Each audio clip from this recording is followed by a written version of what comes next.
Ako si Maria Clara de los Santos, anak ni Doña Pia Alba at kilalang anak ni Kapitan Santiago de los Santos. Lumaki ako sa isang tahanan puno ng dasal at pag-iingat. Anak ng isang mayamang mangangalakal, isang dalagang dapat maging huwaran, mahinhin, masunurin, banal. Tinuruan ako na ibaba ang aking paningin, hinaan ang aking tinig at itago anumang damdamin maaari makasira sa dangal ng aking pamilya. Ngunit sa likod ng pangalang iyan ay isang katotohanan matagal na ikinabli. Ako rin ay dugo ng isang praile, isang lihim na hindi ko pinili, isang kasalanan na hindi ko ginawa. Mahal kong Ibarra, minahal ko si Ibarra, minahal ko siya ng buong puso. Sa kanya ko lang nasilayan ang pag-asa, isang mundong may katarungan, isang mundong may pagbabago. Ngunit ang pag-ibig pala ay marupok kapag hinamo ng kapangyarihan at paniniwala.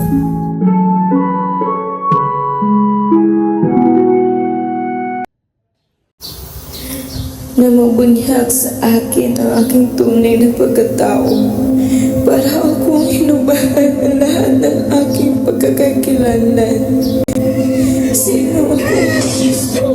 Kung ang aking pangalan ay nabuo sa kasalulihan, ano ang halaga ng aking dangal kung ito ay kakatahalo sa isang lihim na hindi ko makasalanan?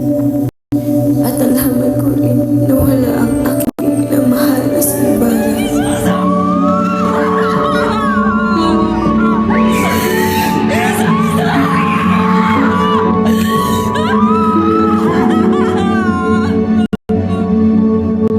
Bakit ang babae kailangan magdala ng bigat ng mga kasalanan ng iba?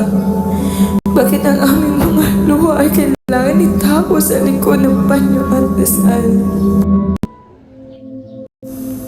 Pinili kong pumasok sa kumbento, hindi dahil ako'y mahina, hindi dahil ako'y tumakas, kundi dahil sa loob ng mga pader na iyon, maaari kong mahanap ang isang bagay na kailanman ay hindi ko tunay na tagpuan, ang sarili ko.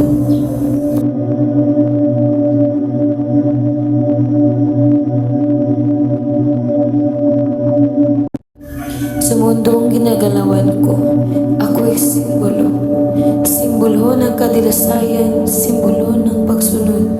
Ngunit ako rin ay taong nasasaktan, natatakot, at nagmamahal. Hindi ako perpekto, ako'y natakot, ako'y umiyak, ako nagduda. Ngunit sa bawat hakbang na ginawa ko, dala ko ang pagmamahal para sa aking ina, para kay Ibarra at para sa sarili kong dangal.